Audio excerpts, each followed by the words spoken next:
Hello, everyone. My name is Daya Williams, and welcome back to the Do It Anyway podcast, where we talk a lot about facing your fears and following your dreams in the face of adversity or challenge. I am here today with a extremely special guest, the Stephanie Went, the Miss Park City's My Miss. Tell the pod about yourself, Steph. Hi. Well, thank you so much for having me. My name is Stephanie Went. I am a born and raised Texan. I grew up in Coppell, Texas. I'm a very proud graduate of the University of Texas at Austin. I'm currently Miss Park Cities. I am a communications consultant in Uptown, the Highland Park area. I work with Fortune 500 companies, and I also cheer for the Dallas Stars. Wow! We have a celebrity here with us today.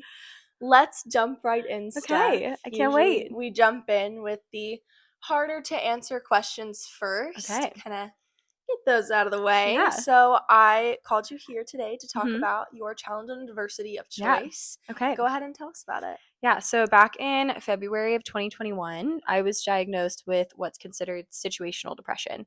So I kind of went through a tough period of time. 2 years of my college experience was COVID. So I was kind of struggling with the epidemic in general, and B, kind of this like loss of this really important time of your life and kind of missing out on a lot of the college experience. I had to move home for a couple of months because all of the everything was shut down. And I also broke my foot, so I wasn't able to dance for a couple of months, which, if you know me, dance is such a mind body connection for me. It's a huge part of who I am. And I also lost my grandmother all within kind of a short period of time. And I also have fallen into that group of young women who are diagnosed with ADHD very late in life. So I went straight from my undergraduate program into my master's program and just kind of had this combination of really severe burnout, depression, anxiety, and ADHD that had just surmounted to a point where I couldn't ignore it any longer. I was having a really hard time in school, and I really just had lost my light. And thankfully, I finally got my diagnosis halfway through my master's program and was able to start my journey to healing. And the big thing that I found that was my first like true pivotal moment of change was when I started cooking. I have always loved to cook, but didn't really know how. And it was the one thing that, even if I was having a really hard day, that brought me joy. I loved going on Pinterest and finding new recipes. And my roommate at the time did not know how to cook. Shout out Olivia. I love you to death. Hi, Um, Olivia. but I found so much joy in cooking for her and making meals for us in our little Austin apartment. And that was kind of the beginning of my journey to healing. And that's kind of how Recipes for Resilience was born, and just kind of the message of how when you find something you're passionate about and you make small changes every single day, it can lead to a huge difference. That is beautiful. Talk about a do it anyway experience. But I wanted to kind of ask you about Recipes for Resilience, how Hmm. you turned that pain into purpose. Kind of tell us what Recipes for Resilience is and how it can help Texas. So, like I said, for me, it was built out of the whole idea of small, attainable goals and steps that you take, because you can't overcome depression in one day, and you don't overcome adversity in a day. And one thing about adversity is everyone's going to face adversity at some point in their life, and it's different for everybody. And I Mm-hmm. I recognize that. And so whenever I was thinking about what I wanted my service initiative to be, I wanted it to be applicable to everybody, but I wanted it to be rooted in my story. And so finding a way to tell people, like, unfortunately, tragedy and adversity is going to be a part of everyone's life in a different way. So when I go in and I speak to schools, or I go in and speak to people, no matter who they are, you know, encouraging them that to overcome whatever mountain it is that they're going to face, you just have to take it one step at a time. One of my all-time favorite quotes is, how do you eat an elephant? One bite at a time. And so, yeah, the main message of Recipes for Resilience is to figure out what your small steps are that work for you. So for me, it was cooking. And so I think of my journey kind of in the sense of a recipe of, it was a little bit of mental health, a little bit of physical health, a little bit of therapy, and, all the steps that kind of have brought me to the healthiest point of myself now. But for other people, it might be something different. And so the two things I always tell people that you need is self affirmations. So figuring out kind of what makes you you and what brings you joy, and building up your self confidence. Because, when you are struggling with depression or struggling in a time of adversity, it can be really hard to get, or really easy to get down on yourself. Mm-hmm. And so finding those little messages that you can say to yourself every single day to build you back up usually is the first step. and then random acts of kindness, because I don't think that you can be sad when you're doing good for other people. When I was a teen, when I was Miss Texas Teen, my platform was called Spread the Smile. And I would go in and I would tell kids how you can create a chain reaction of kindness through either simply smiling at someone or doing something good for somebody else, and then it makes you feel good. And so trying to create a ripple effect. I forget what the exact stat is, but like if you smile at 3 people in a day and they smile at another 3 people, I think within like a week you've impacted 3 million people. That's probably not the exact numbers, but I believe it. It really creates a chain reaction. So encouraging people to start that and try and do it every single day, and then to find whatever their passion is. So like for me, that was cooking or dance, or for a lot of kids it's sports or athletics or school. Wow. Yeah. That's wow. I am so impressed with Stephanie. Guys, you don't even know. So Stephanie was Miss Texas It Teen. was back in 2017, almost 10 years ago. Well, no one's paying attention to that. No, yeah, don't count those But years. I remember when I was starting to compete in prelims, my first prelim ever was Plano Richardson. Oh, okay. And I've met Stephanie before in the past, but this is the first time that I really had like a full one-on-one encounter with her. Because preparing for, having my own Surface initiative, which at the time was Arts for All, it's completely flipped on its head now, but I mean, just having a role model to look at and to see someone that fully jumped head into their service initiative and really meant what they were talking about meant a lot to me. And that's when I discovered Stephanie Wentz, Miss Texas Teen Facebook account. And I saw it was like well over 100 days of her posting things that you could smile about. And I was like, wow, this had to have an impact on an insane number of people, because it had an impact on me with just how long she kept up with it. So Stephanie really means what she's talking about. So thanks. It's really impressive to see someone with a service initiative that actually means what they're saying. Thank you. Yeah, so a little background on what Day is talking about. I partnered with this fantastic organization called the Smile Project. Liz Buchel is the creator of it, and she basically started something on her own Facebook back in, oh gosh, I think like either the late 2000s or early 2010s, where every single day she posted a happiness is sentence. And so it was basically happiness is blank, fill in the blank, whatever it was for that day. And it is kind of rooted in like the psychology of positive thinking and rewiring your brain. You can't think a positive and negative thought at the same time. So instead of sitting at the end of the day and thinking about how stressed you are, what you have tomorrow, you finish your day by thinking about what was one good thing that that brought you happiness in that day. And so I kind of took that initiative upon myself and started to do it. And it really is crazy how much it can influence your life when you go through your entire day thinking about what your happiness is going to be. And so you start acting and doing and thinking in a way that's much more positive, because you're constantly looking for the good instead of the bad. Yeah. I could not have said it better myself. Thanks. That was good. Okay, we're going to move on to another topic. I want to move on to UT, actually. Okay. Oh, I love to talk about UT. So I'm wearing my ring today. Look at you go. Wait, let me see. That's so it's pretty. Twisted right now, but thank you. You can't see it, but it's really cute. My bling. I wanted to ask you, what drew you to UT? What made you pick UT? So UT was not on my radar whatsoever when I was in high school. Both my parents are from Illinois, so I really didn't have any ties to any like Texas universities. But when I was a sophomore in high school, my drill team took a trip down to Galveston, and we stopped on the way to the dance competition in Austin, and we spent a day there eating and exploring the campus. And our captain at the time, Linda, she had already committed to UT, and I looked up to Linda so much, and I was thinking to myself when I was there, like, oh well, if this is good enough for Linda, then it's got to be pretty good. And so I just remember walking around the campus and being like, this is so cool. Like I could totally see myself here. But at the time I had no idea whether or not I was going to be able to get in. I've never been the most, academically strong student. Girl, me neither. Well, thank you. Woo! I like to think I was a very well-rounded student, but I was Yeah. concerned that I wasn't going to be at the caliber to get in necessarily. And then, of course, whenever I won Miss Texas Teen, and I had Morgana to look up to, and Morgana had just graduated from UT Austin, and I just wanted to do everything that Morgana did. I'll never forget the night before, or the night that I found out that I got into UT. Actually, her and I had been at an appearance, and I had been telling her like, oh, I want to get in so bad, and I just don't know if it's going to happen. And she told me like, it's going to work out. It's going to be okay no matter what happens. And I got in the car with my mom and we were driving home, and I got the email and I screamed, and she Oh, was like, oh my God, what happened? And the first person I called was Morgana to let her know. And it just is I'm so lucky that I got in. And I really do credit being Miss Texas Teen and having everything on my resume for, I think that was the reason that set me apart, because UT is known for being really, they look at the range of the student and how well-rounded they are, not just their academics. And so I really accredit the Miss America opportunity for being the reason as to why I got in. yeah, that's beautiful. You mentioned Morgana. I kind of Hmm. want to jump on the sisterhood train. Yeah.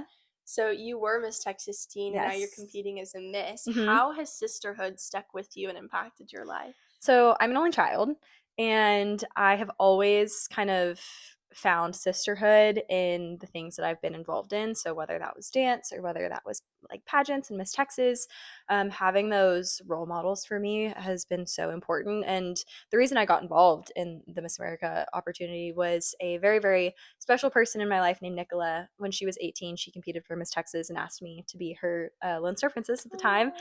And she was kind of the first like role model in my life, which really was like a big sister to me. And of course, like now we're still very good friends. She recently had a baby, and I went to her baby shower. Aw. But that's just like one example of the way that this organization has kind of given me the sisters that I've never had, and it's been really special getting to turn from like the one being mentored to now mentoring others, and knowing what it was like because I was in their shoes, and to remember what it was like to be a princess and how special it was when a miss got down to their level, or to be a teen and to think about how much I looked up to my miss. Caroline Carruthers, when she was Miss Texas, or the year before she won Miss Texas, she was Miss Plano and I was teen Plano, and we would joke because her boyfriend, now husband, um, I used to call them like mom and dad, because they're just, Caroline has like a very motherly spirit, and I look back now She and I'm like, we really does. weren't that far apart in age. But oops, whoopsie. Yeah, it's fine. It just okay. It She just, moves. yeah, I mean, it's just special having those relationships, and getting to have those people in my life to kind of, fill the role of sister.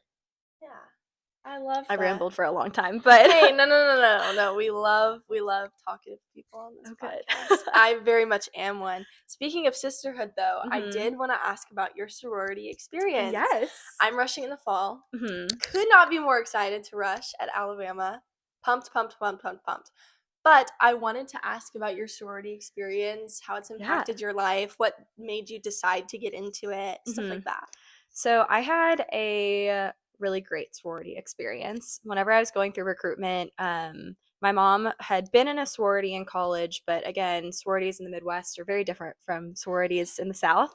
And it was so nice being able to go in with an open mind and kind of just getting to go in and decide for myself what I wanted and what I was looking for.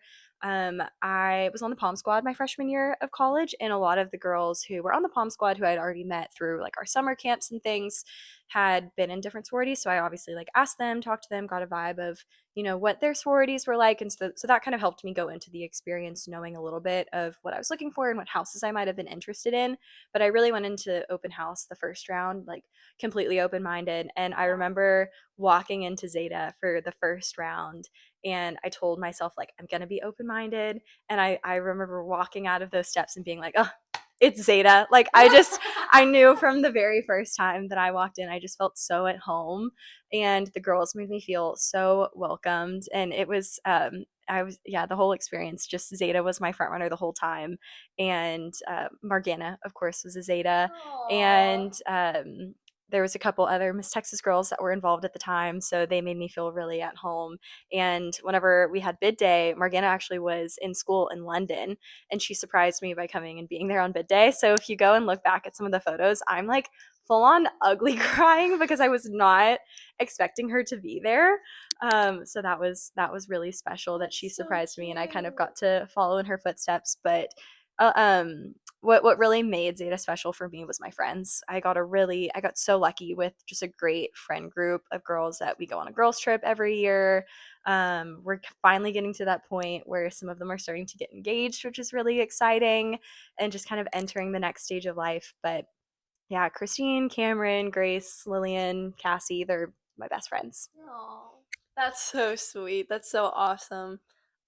I love Yeah, being a you have so girl. much to look forward to. I love being a girl. I'm Hmm. so Yeah, excited. I also Yay! I lived in the sorority house my junior You year. did? And I have some of my paperwork, but when LBJ was president, his daughter lived in the Zeta house, but this was back in like the 60s. And so men weren't allowed in at the time. And Yeah. so they actually built her a special bulletproof room with a hallway that Secret Service had access to. And it's still part of the house today. And it's the only room that girls live in that's downstairs. Everyone else is on the second floor. And when I broke my foot, I couldn't go up and down the stairs. And because it's a historic home, they don't have an elevator. And while I was on crutches and on my scooter, I couldn't go up. So I got to live down there, and That's it awesome. was really cool. That's sick. Yeah. Dude, that's so cool.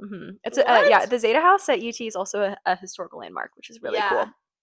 I've And heard. it was really close to a juice land, so I got smoothies a lot. Wow. Yeah. That is awesome. That's awesome. I wanted to ask you one more question about hmm college. What is a lesson from your college experience that is still with you? So it could be from like your sorority time, your hmm time with your masters. Like, just tell me about hmm some. Um, I would say to A, enjoy the journey, and B, when a door closes, don't let it, how do I say this? When a door closes, know that it's for a reason. Yeah. When I graduated from high school, I felt like I was on the top of the world. I had made the UT Palm Squad as the youngest one on the team. I had just finished my year as Miss Texas teen. I had gotten into my dream school. And then came this massive just change of being away from home, being in college, being on this team that was really, really high stress and anxiety. And I knew like within the first few months that I was kind of struggling on the team, which was really hard for me because dance had always been my identity. It had always been something that I felt like I was good at. And for the first time, it was really, really hard. And I wasn't Uh, getting any positive reinforcement. And it's just kind of one of those experiences where some people really thrive in a certain environment and some people don't. And I was getting really in my head. I needed some Heather Sumlin mental management at the oh, time. And I started psyching myself out and forgetting dances, which I had never done before. And by the end of the season, dance was just a source of stress for me. And so when I tried out for my veteran season, I was cut, and I was told by the coach that if I would have tried out again as a rookie, I would have made it. But I didn't look enough like a vet because I was too dancey. I wasn't cheer and spirity enough. And so I said, okay. I took a year off and I tried out for the University of Texas dance team, the competitive dance team. And it kind of turned kind of like you said, like that pain into purpose. And it was just a much better fit for me. I just meshed better with the girls, and the whole environment and experience was just more of what I needed. And I thought at the time when that door closed that I had let everybody down. Like I thought I let myself down. This whole source of identity that I'd put into this program I thought I was going to be in for 4 years was gone. And so I kind of had to take it upon myself to, I was sad for a while. yeah. And I kind of regained that love of dance again and found my people. And it's just kind of a perfect example of how when one door closes, like you can use it as an opportunity to find out what's really meant for you. And that doesn't mean it's not really hard, but yeah, that's one experience that I always take, is just to remind myself not to put my identity into anything too much, especially when it comes to Miss Texas, that, Yeah. being Stephanie is enough and this is just something that I do. It's not who I am. Yeah. If you're too dancy, join a dance team. Yeah. I'll take it. That's Yeah. perfect. And I'm so grateful for my experience on the Palm Squad. Like Yeah. it taught me so much about myself, and it It truly sounds so is. I mean, fun. it's a great program for some people. It just wasn't a great fit for me. But Yeah. I'm so grateful for it. It sounds like a blast. I am definitely not a dancer, never have claimed to be a dancer. We could teach you some moves. You could sure try. Like on the last episode, I said anyone can sing if they try hard enough. I didn't Yeah. say it sounded good. You can teach anyone to dance. It doesn't mean it's gonna look good. I mean, you don't want me to sing, so Hey, we'll stick to what we're good at. fair enough. I want to ask you about your time as Miss Texas Teen. Okay. Obviously, I'm competing for the title of Miss Texas Teen, Mhm. which it's coming up, y'all. It is. It is What, so 20, soon. 20 days till Yeah, check-in? it's like 20-something days. Yeah, But we're like getting barely close. 20-something. It's about to be in the teens. Yeah, crazy. What? Last time I checked, we had 6 months, but okay. I wanted to ask you about pageants and Mhm. like being a state title holder, Okay. and people don't really understand what pageantry is, Yeah. and they can have like make their own assumptions about it. Mhm. So what has being Miss Texas Teen, like how has that shaped your life and who Yeah. you are today? I mean, it shaped me in ways that I don't think we have enough time for me to cover everything. I mean, the first thing that comes to mind was just, the opportunities, and I feel like I don't want to beat a dead horse, but having Morgana as my miss really shaped a lot of my year because she also was a Miss Texas Teen, and I think what made our year so special is that she understood a lot of where I was in life, and she also understood where my strong suits were. Yeah. And so there was a lot of appearances where Miss Texas Teen hadn't been allowed to go to in the past, or just, they hadn't thought to invite her in the past. And Morgana said, no, I think Stephanie's capable. I think we should bring her. And so I got to do a lot of things that, teens in the past just, they just hadn't gone to. Yeah. And so I think it put me in a lot of situations where I was able to grow. I spoke at like a teen safe driving conference at 17 years old. I had my license for less than a year. And I think it taught me a lot to be comfortable in new environments and to like you said, like to just kind of do things anyway. Anytime you're a title holder and you walk into a room for an appearance, you don't really always know what to expect, but you do know that you want to put your best foot forward. And so being Miss Texas Teen, I think really just gave me that skill to walk into a room and to say, okay, like, what are we working with, and how can I make it happen? So I'm really grateful for that. I think that gave me a lot of life lessons. Like recently for Ice Girls, we had a night called Noche Mexicana, and we were at a like true Latin American dance studio. We learned a cultural dance that we performed at a game, and they had a camera crew come and speak. And so I walked into the room, and our coach Robin was like, "Okay, Stephanie, they're going to interview you. Go in there." And I was like, "Oh, okay, great." And having the confidence to walk in and be like, I am comfortable speaking in front of a camera. I can do this. And I think the year that really pushed me to be able to do that was my year as Miss Texas Teen, and I've just been able to grow that over time. So I think, yeah, just learning to say yes, and I'm really grateful for the sisterhood and everything I learned that year. But I don't think you have to be a state title holder to earn those skills necessarily. Real talk. Yeah, I think that it's you get what you put into this organization, and sometimes you have to find those opportunities for yourself. A lot of the appearances I did as Miss Texas Teen, my mom and I found and researched and basically asked like, hey, can I come be a part of this? So yeah, don't be afraid to do it anyways, and just ask, because the worst thing that happens is they say no. There you go. You heard it here first. Whoa, you heard it here first, folks. Do it anyway. Do it anyway. That's perfect. I wanted to ask, looking back on your year as Miss Texas Teen, but also just competing to be Miss Texas Teen, what advice would you give to your younger self? Don't be so perfect. This is something that I still really struggle with. And my year as Texas Teen and just my teen experience was much different when it came to social media.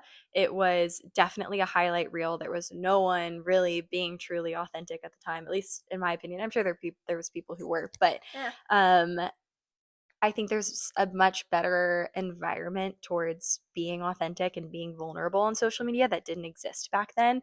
And that's honestly been something I've really kind of struggled to break myself, is to be okay being vulnerable or posting a video without any makeup on social media. So I would just tell myself, you don't have to be perfect. Just go for it, and nobody's going to judge you. One of my favorite sayings is that people are goldfish and they have a 30-second attention span. So something that you might think is really embarrassing, or you're worried what people are thinking about you, they're not. They're not thinking about you. So just do what you want. There you go.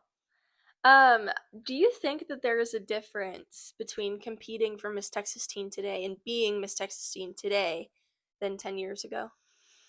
I think that having the whole influencer aspect of the job is definitely a whole new element. I Mm-hmm. was obviously, expected and it was part of my job to post for every single appearance, but the added element now of truly being an influencer and sharing your life beyond just pageantry is something that I think is new, and I think it's really great because it gives the audience a perspective into who you are as a person and not just as a title holder, because we're all people first, we're Yeah. title holders second or third or whatever. So I do think that that's a big difference. I think the pressure on y'all is greater because social media is just a much more it's a bigger deal now. It's often the first impression that people get. It's not something that people go to after they've met you. Usually, especially with the judges, it's the first thing that they see. So I think that that's definitely different now versus when I was a teen, is the social media aspect. Yeah, definitely. And I think teens in general now, and just as time goes on, are just more competitive. I would have to agree with that. Hmm. But I swear, every single year y'all get more and more talented and well spoken and Dude, mature. it is gonna It be amazes me. tough this year. Yeah, I mean, every year, Miss Texas Everyone's Teen, people so people great. bring it. People bring it, Yeah, and that's why you have to go into the week just being your best self, because yeah, you're leaving the decision up to five strangers, and it's subjective. yeah. At the end of the day, I'm still Dea. Yeah. But I just had a question in my head. Oh, yeah, I wanted to ask you Hmm. if the next Miss Texas teen right now is watching Yes. this very video. She's already been crowned, the week has already happened. Okay. What piece of advice would you give her?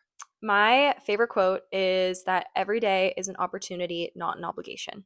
And when you think about your year as not just a state title holder, but a local title holder, you can look behind you and see, in theory, all of the girls who wish that they were in your shoes. And so there's a lot of days as a state title holder where you're waking up early, you're going to bed late, you're exhausted, you're maybe not necessarily doing something or wearing something that you would have chosen for yourself, but you're representing the organization. And that's an opportunity. So, taking every single experience and chance that's put in front of you as an opportunity to grow and to help grow the organization versus thinking of it as an obligation will help you so much more when you look back at your year, and to be so much more grateful for the experience, because it truly is, a special thing what we get to do, and we've earned this. But yeah, use every day of your year as an opportunity and not an obligation, and I think then you can look back without any regrets. Yeah, that is a good chunk of advice. I hope whoever she is takes that. That's good. I wanted to kind of circle back to your service initiative. Mhm. You're obviously a depression survivor, and Mhm. that's a very, very, very tough thing to go through. But I wanted to ask what inspired you to begin sharing your story publicly? Mhm. So I was actually really hesitant at first to share my story, kind of based on what I was telling you earlier. That was a really tough thing for me to admit on social media and publicly, that was something that I'd been struggling with. I definitely came from kind of that group of people with the mentality of, like, you put your best foot forward on social media. Yeah. But I knew that there wasn't anything that had impacted me as much as my mental health had, and it would have felt disingenuous to try and speak on anything else.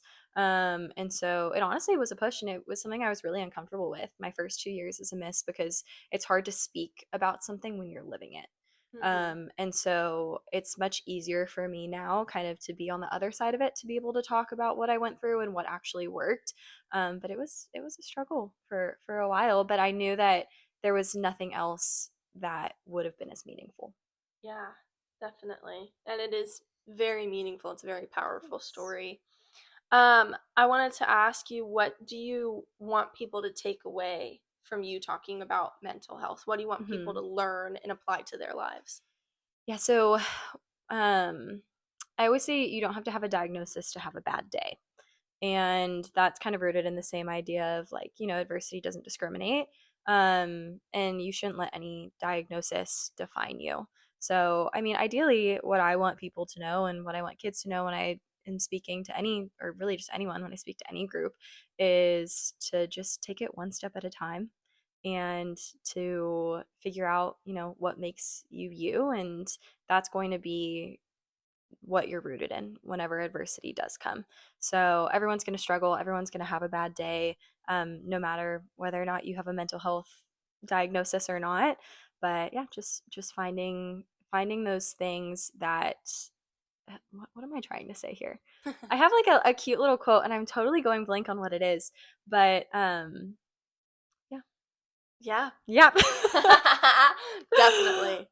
I have two more questions here Mhm. at the pod where it is nearing a close, Okay. but this one's an important one. Mhm. You were first runner-up last year. Yes. Crazy accomplishment. I actually forget that Congratulations. sometimes, but yes. Yeah. No, yeah, I get that. Mhm. But a crazy accomplishment, especially Same to because you. last year was such a crazy steep competition, but I had my eye on you the whole time. Oh, thanks, girl. Right I back at wanted you. to ask, like, how was that experience for you? Tell me what it was like Mhm. standing on stage with Yeah. Sadie Schermeyer, and tell me what it taught you Mhm. about coming back this year. Okay. So I actually wasn't planning on coming back this year. Originally, last year was what I was planning to be my last year. It really was a year that I just wanted to go all in and prove to myself that I could do the experience and have it be for me. Like I wanted to be authentically Stephanie, show up as a healthier version of myself than I had my first 2 years as a Miss, and really just be me. And I didn't want to look back at my life and have any regrets not going for this thing that I'd been dreaming of since I was 9 years old. And so, the whole week, I just wanted to be me. And I wanted to know that no matter what happened, I trusted in God's plan and whatever plan the universe had for me. And so I obviously adore Sadie. I think she's amazing. I definitely kind of blacked out in that moment, but at the same time I just kind of felt this peace of knowing like whatever was going to happen was meant to be. And I kind of trusted in that. And that's not to say I wasn't disappointed with Yeah. the ending and the outcome, but I didn't have any regrets looking back. And I think that that was my goal at the end of the day, was to look back and to not have any regrets about the way that I went about that year. But afterwards I felt like I owed it to myself, and myself in that moment after Miss Texas, where I felt like I wasn't done. Like I just had this voice in the back of my head that was like, why would you not do it one more time? Like why not you? Why not now? And so that's kind of why I decided to come back, was why not? Yeah. Wait, our stories are quite literally the same. That's how I went into last year. That's how I felt on stage, and that's why I'm back. Mm-hmm. Like, we are twins. I don't think you Great guys minds think alike. understand. Like, me and Stephanie are twins. Same city, same placement last year. And then at placement day, We we're did both pick the Tau same number. 31, and I did not expect that. We both got called fourth to pick. Fourth in ad page sales, so go us. We're twins. We sold those ad pages. We did. We did. Hustled. Oh yeah. Oh, yeah. It's all in my Best of Texas now. Oh yeah. So I'll probably post my ad pages soon. I need to too. Yeah. Isn't that like a thing you're supposed to do where you post all of your ad pages? I think people just do it. It's like a way to, thank their sponsors and the people Yeah. who posted. Yeah. Oh, my stomach is growling. I'm hungry. Mine is too. I'm hungry. Okay, I have one last question. Okay. It's the most important one. Okay. Are you familiar with Tinkerbell and the Fairies of Pixie Hollow? I am. Okay. My question for you Okay. is, if you were a fairy, Okay. what kind of fairy would you be out of the Pixie Hollow group? Like garden fairy, sunlight fairy, wind fairy, and then you have to pick one for me. Oh, okay. I like I don't think I'm familiar with them enough to give super specifics. I think I would want to be an animal fairy. Yeah. There was a point in my life when I was little where I was really convinced I was going to be a vet. I've always loved animals. And then I realized that, you had to deal with like blood and needles and stuff, and I was out. Yeah. Now I work in communications. So, yeah, definitely don't deal with any of that stuff, but I would love to be able to communicate with the animals. I think that's the type of fairy that I would want to be. Yeah. I could see you as a sunlight fairy. I think you're just a burst of light everywhere you go. So I could see that for you. Yay! I love that. I see you having like really sparkly wings. Oh, thank you. As a kid, when I actually did take dance classes, but we don't talk about that. Whenever we would do the butterflies and we would pick our wing colors, I would always pick like rainbow sparkles. Okay. Is there a fashion fairy? Is that a thing? Probably. I feel like who makes their fall outfits? under like Tinkers though. Oh. But I feel like that's the I'd want to same be like a thing. fashion designer fairy. That'd be my secondary option. I mean, we can always make our own fairies. Yeah. Hey, I'd rewrite want your to like story. design the fairy outfits. Like Yeah. you come to me and you say like you're a sunlight fairy, and I'd be like, okay, and I'd sketch you an outfit. I used That's to design all perfect. my own evening gowns. Really? Mhm. That's Yeah, sick. my I've designed a couple. That I is love so them. cool. So maybe in another life one day I'll be a evening gown designer. Maybe in another life. Yeah, Mhm. for sure. Yeah, and my mom has designed my last 4 talent costumes. Really? Mhm. Huh. Yeah. That's wonderful. I had the pleasure of working with Terry Costa on my first custom Sherry Hill gown. It's very special to me. Her name was Penelope. Oh, if you named don't it? I know. love that. Oh, Maybe I should name my gown. Penelope the peacock dress. And that's my favorite thing about her. Everyone at Terry Costa doesn't address her as a dress. They address her as a person. She's Penelope. And like all of the teens that know who Penelope is address her as a who. Like it's been a thing. I And love so that. this year, my dress, I didn't design it. Sergio had already designed it and he had it. And then I put it on and it was like, dang, that's the dress. Yeah. So her name is Lola. Okay. Oh. Like from the song I'll have to Copacabana. brainstorm She's a showgirl. what I'll my name it dress for you would too. be I'm named. good at that. That's like my thing. What do you think my dress would be named? And I've had the privilege of seeing it. She so has seen it. You guys don't get to yet. I was gonna say Something like a V. Veronica. Yeah, or like a Vivian. Okay. Like something. What is sassy. Tate McRae? Yes. So my dress feels like a little Tate. Yeah. She has an alter ego. Tatiana. Tatiana. I like that. It's Tatiana. I would have to agree. Mhm. It's got to be Tatiana. Yeah. Okay. Well, that is all the questions I have. Yeah, you'll just have to wait and see Lola and Tatiana on stage. You'll just have to wait. Watch Miss Texas. Come pull up. Get your tickets. I have a whole post on my Instagram as to how to get them. Yep. Follow us on Instagram if you don't already. Follow us on Instagram. You're probably following her if you're seeing this. It's follow always me too. on my Instagram. Yep. Hers is only a little bit different than mine. Miss Park Cities, Texas. Mine just has a teen in there. Yeah. But yeah, that Thanks concludes for watching today's episode of the Do It Anyway podcast. Do it anyways. Thank you so much for watching. Stephanie, thank you so much for coming. having me. I know everyone's going to love watching this. I'm going to love watching it back. I'm going to have the time of my life posting this video. But yeah, that's it for today. The next episode will come at some point. I have some interesting guests lined up, so Ooh, can't wait to see. You'll have to see. But that's it. Stay safe, be brave, and do it anyway. Bye. Bye.